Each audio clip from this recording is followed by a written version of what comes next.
Good morning, everyone. Good morning. Thank you all for being here. I'm honored to be here with some of the members of the House Democratic Caucus and some of the leadership of committees of jurisdiction to deal with this very important issue of integrity in government. Especially want to acknowledge the work and leadership of Congressman John Sarbanes over the years.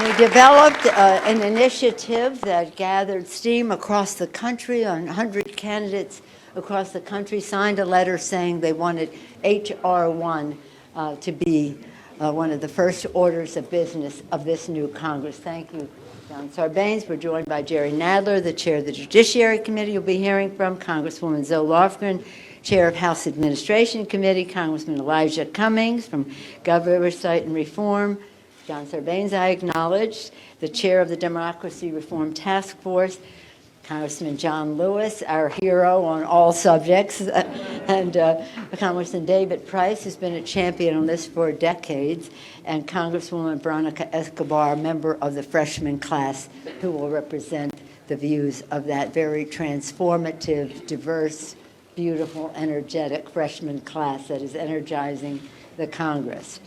So yesterday we made history, again, swearing in this transformative freshman class. When they took the oath, they made a difference. Today, guided by our new members and the American people that they represent, that we all represent, we are introducing H.R. 1 to hold legislation to clean up corruption and restore integrity to government.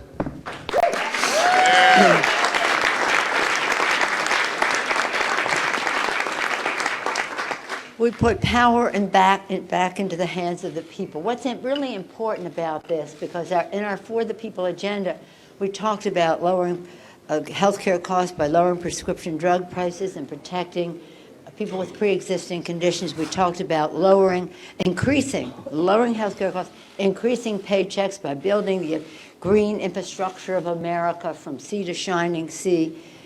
And we gave people confidence that this could happen in a way that was in the people's interest, not the special interest, because of H.R. 1. It's important for what it does. It's important for the confidence it gives people that their voices and their concerns are heard. So that restoring the people's faith in government works is really our agenda. We're thrilled that so many champions of democracy are here in this room representing organizations that fought this fight for such a long time. And again, the bill, you'll hear more about it, but it has many features.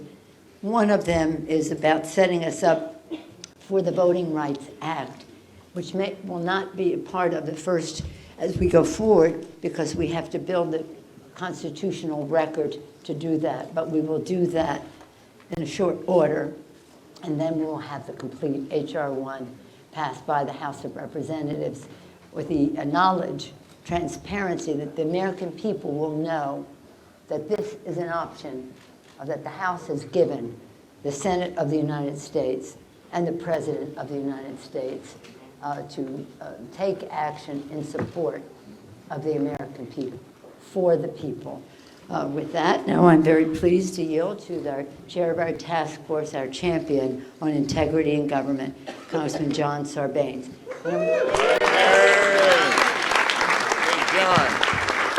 Good morning, everybody. Thank you, Speaker Pelosi. Thank you for your leadership and your commitment to this agenda of giving the American people their voice back. Last year, when candidates were out campaigning to their constituents, new candidates, and candidates were running for re-election, we heard loud and clear from the American people that they feel left out and locked out too often from their own democracy, that they want us to fight the culture of corruption, they want us to clean up Washington, fix the system, and give them their voice back. They want to be able to get to the ballot box without having to run an obstacle course. They want it to be easy, not hard, to register and vote in America. And H.R. 1 will address that concern. They want to make sure that when people come to Washington to serve, whether it's in the legislative branch or the executive branch or as a member of the judiciary, they behave themselves, they abide by ethics, they have integrity, that they're open and transparent. So H.R. 1 addresses ethical responsibility. And finally, they kept saying to us over and over and over again, don't get tangled up in the money. We don't want special interests and people who write big checks to govern our democracy, to determine what the legislative calendar is going to look like. We want the people's priorities to be reflected. So we have to fight back against special interests and big money, and H.R. 1 does that. We carried a message of reform, of fighting corruption, of cleaning up Washington. We made a promise to the American people. The new members who've come made that promise and made it clear they wanted this to be the first order of business. So H.R. 1 is delivering on that promise back to the American people and telling them, in return for you giving us the gavel, we are going to do everything we can every single day to give you your democracy back and make sure that this truly is a government of, by, and for the people. So thank you for being here today. And it's my privilege, someone who's been a fighter for democracy, he talks about fighting for the soul of our democracy every single day, the new chairman of the Oversight and Government Reform Committee, Elijah Cummings. Elijah. Thank you, John. John, I want to thank you for putting your blood, sweat, and tears in this effort. You have been simply spectacular. I want to thank Speaker Pelosi, Majority Leader Hoyer, and for your leadership with regard to this historic package. The midterm elections were monumental and indeed historic. The American people gave Congress a mandate to finally start conducting credible oversight and enacting reforms. Over the last 2 years, President Trump set the tone from the top in his administration that behaving ethically and complying with the law is optional. Ladies and gentlemen, I've stopped by here to simply say we're better than that. We're better than that. It cannot be optional. We have seen gross abuses from agency heads such as former EPA Administrator Scott Pruitt and former Interior Secretary Ryan Zinke. This is why we are introducing the For the People Act. This bill includes a number of reforms that will strengthen our accountability for the executive branch officials, including the President.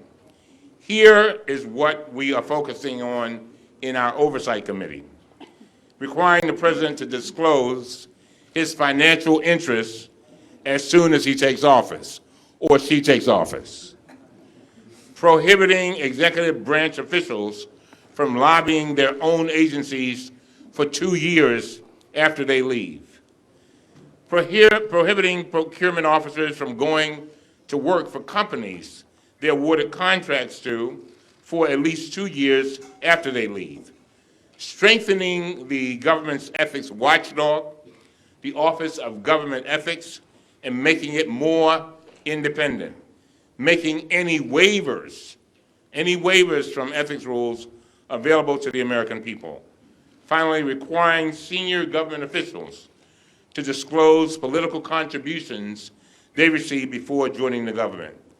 I'm anxiously looking forward to the hearings on H.R. 1, and now it gives me great honor and great privilege to introduce my great colleague and just a fighter for all of these kinds of issues, the distinguished chairman, newly minted chairman of the Judiciary Committee, Jerry Nadler.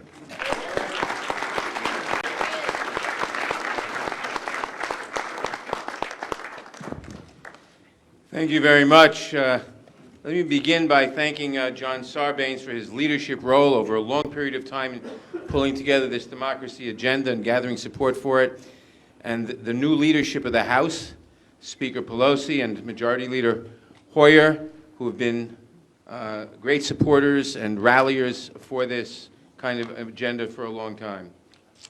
I am proud to be joining my colleagues today to unveil H.R. 1, legislation to restore our democracy and deliver for the American people. The overwhelming influence of money and special interests is a cancer in our democracy that must be removed. Otherwise, we risk evolving into an oligarchy, like so many other republics before us. Indeed, many Americans already believe that their elected leaders do not care about them, and that office holders care only about raising money and prioritizing the interests of the moneyed class. They believe that their participation, their voices, cannot count against the power of big money, and recent experience shows they are often right. For example, most Americans, including most gun owners, support reasonable firearms regulation. Heartbreakingly, we continue to hear about mass shootings, yet after each tragedy, the Republican-controlled Congress refused to act. Even without such high-profile incidents, it remains true that more than 33,000 Americans lose their lives to gun violence every year, and the gun-related murder rate in the United States is 25 times higher, 25 times higher than in 22 other comparably high-income countries. Despite near-universal support from the American public, the Republican Congress did not even have a hearing on the issue, much less pass legislation, because of disproportionate political influence of the National Rifle Association and the big givers associated with it. In a similar vein, Americans overwhelmingly support lowering prescription drug prices, yet the pharmaceutical industry and its army of lobbyists have thus far successfully managed to stifle any real reform. Sadly, this pattern repeats itself in policy area after policy area, from gutting protections that ensure clean air and clean water to those that ensure the integrity of our financial system. The very real danger now is that special interests will be able to use vast sums of concentrated wealth to further dictate policy outcomes at odds with the American people's wishes. Without H.R. 1, our democracy will find itself more and more at the mercy of large moneyed interests. If we do not pass this critical legislation, the history books may eventually say that, like the Roman Republic, the United States had a good 200 to 250-year run of democracy and then degenerated into an oligarchy like all the rest. We must not let that happen. We must pass this legislation so that government of the people remains of the people.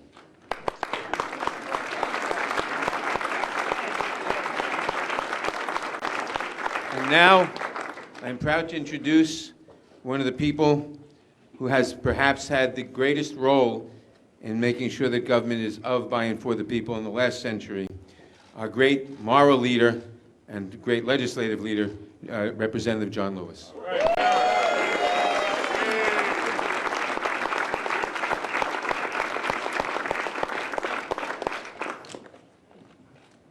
Thank you, Mr. Chairman, for those kind words of introduction.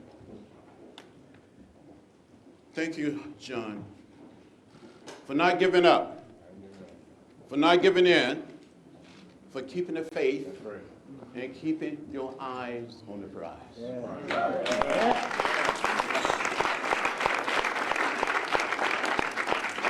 The last 2 years have made it clear there are forces which invest thousands and millions of dollars in drowning out the voice of the people of this country.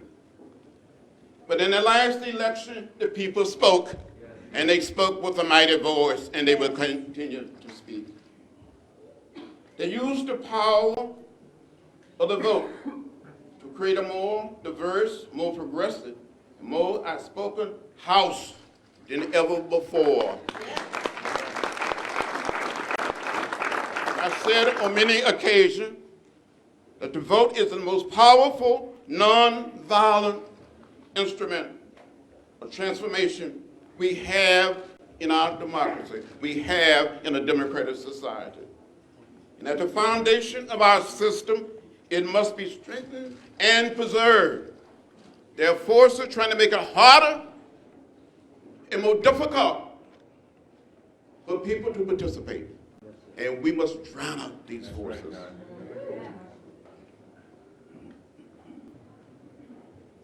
We must strengthen our democracy.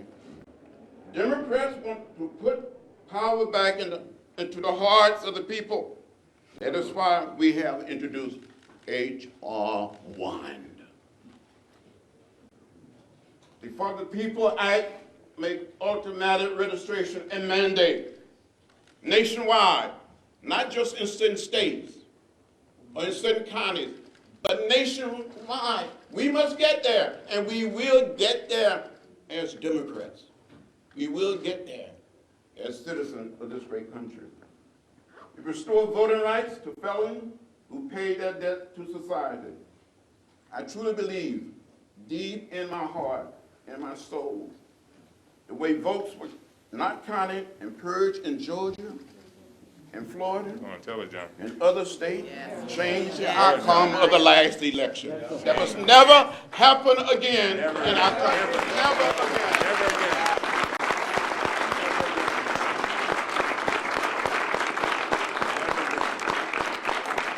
We will make it illegal. It also offers federal resources to secure the votes in states and localities around our country. With this bill, it is in keeping with the Voting Rights Act of 1965, where some of us gave a little blood on the bridge. Oh, yeah. We don't want to give any more blood, No, sir. but we have our votes. And we must use our votes as a powerful instrument to change things. With this bill, we demonstrate that this House is for the people, and we will choose the side of fairness, equality, and justice over special interests every time. That's the right thing to do, and we will do it. Yes.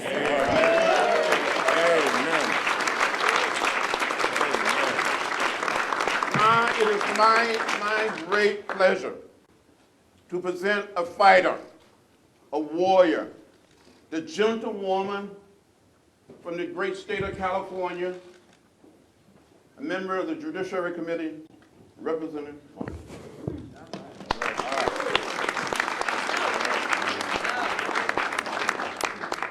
First, I want to reiterate the thanks that we all have for Representative Sarbanes for pressing forward, never giving up, and also for our freshman class for responding and saying this has to be a priority. I look out in this audience, I see people who've been working for Fred, others who've been working for reform for decades, and we are on the cusp of getting some enormously important things done. I want to talk a little bit about partisan redistricting.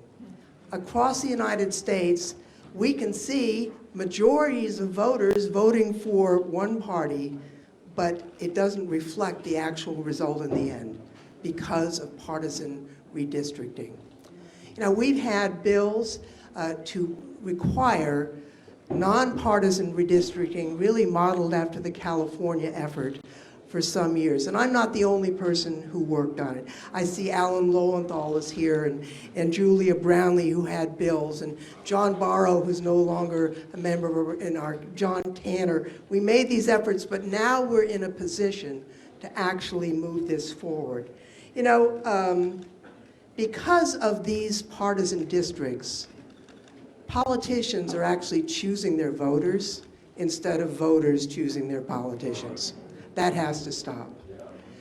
We have this bill that will use the Voting Rights Act principles as the guide for how these districts need to be drawn, but there will be no opportunity for the citizens to know the party registration in the areas they're districting, to know where the incumbents live. It's just going to be by the book, fair districts, so that voters have a fair chance to elect the Congress of their choice. It's my hope that these commissions that will fully reflect the diversity of their state and function a fully transparent, nonpartisan matter will completely transform politics in the United States. And I want it done by the time we have the next congressional elections. With that, The For the People Act are going to deliver the change with campaign finance reform, transparency, voting rights, and redistricting reform. But we have someone here who's worked on so many of these items for so many years, not only as a member of Congress, but as a distinguished professor of political science. And I'd like to introduce him next, Representative David Price.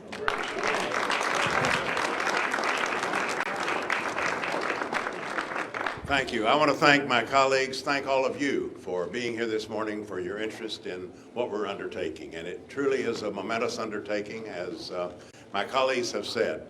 What we're talking about here is basic to everything else we need to do. Political reform, far-reaching, comprehensive political reform.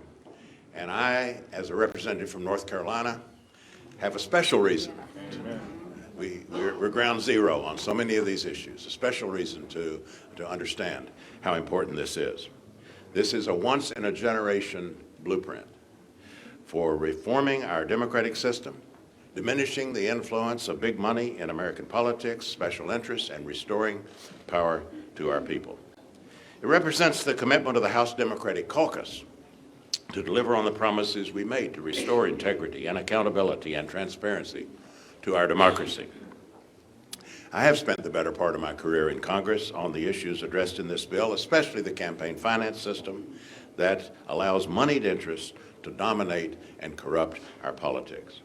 The For the People Act will dramatically change that. It will transform the process of disclosure, making it a real process that real people can understand.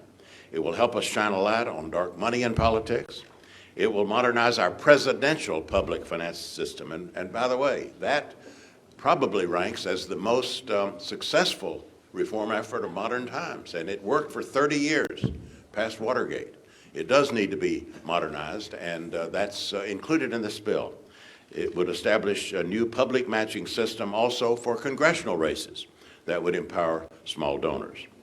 We plan to bolster limits on campaign spending by cracking down on improper super PACs that are all too often affiliated behind the scenes with political campaigns. And we intend to expand my original Stand By Your Ad provisions. That's with apologies to Tammy Wynette for anybody who remembers. Stand By Your Ad. We want to expand those provisions and require corporations and other groups to disclose their top funders. And that should include, of course, TV ads, but also online paid ads, robocalls, and so forth. These reforms are going to empower American voters. They're going to encourage more diverse candidates to run for office, and they're going to help break the stranglehold that big donors have on American politics. So we're proud to deliver on our promise to the American people. We're proud to roll this comprehensive package out as H.R. 1, and we fully intend to do everything in our power to return power to the American people. With that, I turn to one of our outstanding new members who's just been through a campaign and can testify as to some of the rigors and some of the changes that need to be made very, very convincingly. Representative Escobar. Good morning, everyone. Want to thank Speaker Pelosi and House Majority Leader Steny Hoyer for their leadership. My name is Veronica Escobar. I am from the great, safe, secure U.S.-Mexico border, El Paso, Texas. And I want to thank Congressman Sarbanes for the incredible privilege of allowing us as new members to be able to sign on to such a transformative piece of legislation. And I'm very proud to have signed on today. You will see in this group of heroes for democracy, who I am so privileged to be standing with, you will see many freshmen. We are hot off a campaign trail that for many of us went on for well over a year. For some of us, it was a year and a half. We spent every single day of our campaigns on the ground, talking to constituents, and I can tell you, speaking for myself and many of my freshman colleagues who I've spoken to over the course of our campaigns, cynicism and mistrust of Congress is at an all-time high. It is at a tragic level when American people cannot trust the Congress that creates the laws that govern their lives. And so we heard directly from our citizens about their disappointment with Washington, D.C. At the very same time, we received our marching orders from them. They have told us they want us to work on an ambitious agenda.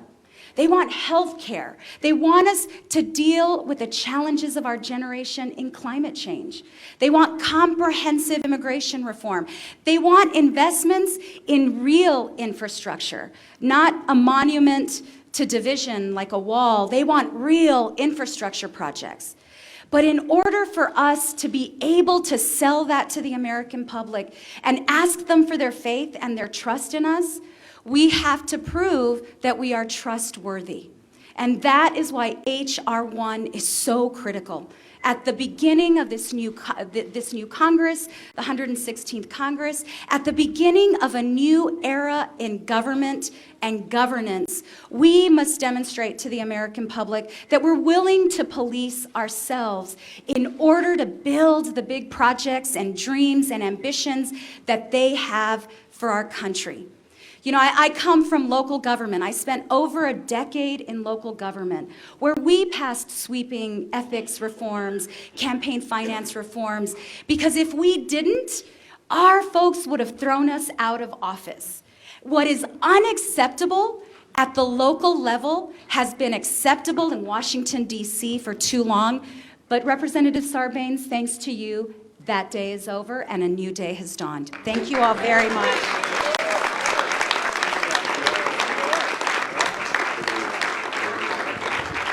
Okay, I want to thank everybody for coming. I do want to acknowledge there is in this room many, many grassroots organizations and groups that have been part of this effort to restore our democracy really for decades, but certainly over the last few years and the last few months. I want to thank them for their continuing efforts to give people their voice back. Thank you for being here. I want to salute the new members who came to Congress with this message of reform pinned to their chest.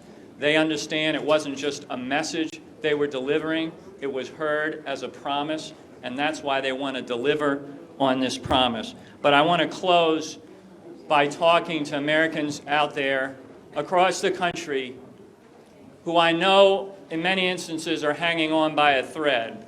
Their cynicism is deep, their skepticism is broad, they don't know whether they can get their democracy back. They spend too long on the outside looking in. But as John Lewis has said many, many times, don't give up and don't give in. The Democratic majority wants to give you your voice back with H.R. 1, which is literally for the people. That's the name of the bill. With H.R. 1, we are committed, we are determined to restore a government of, by, and for the people. Thank you all for coming today. I appreciate it.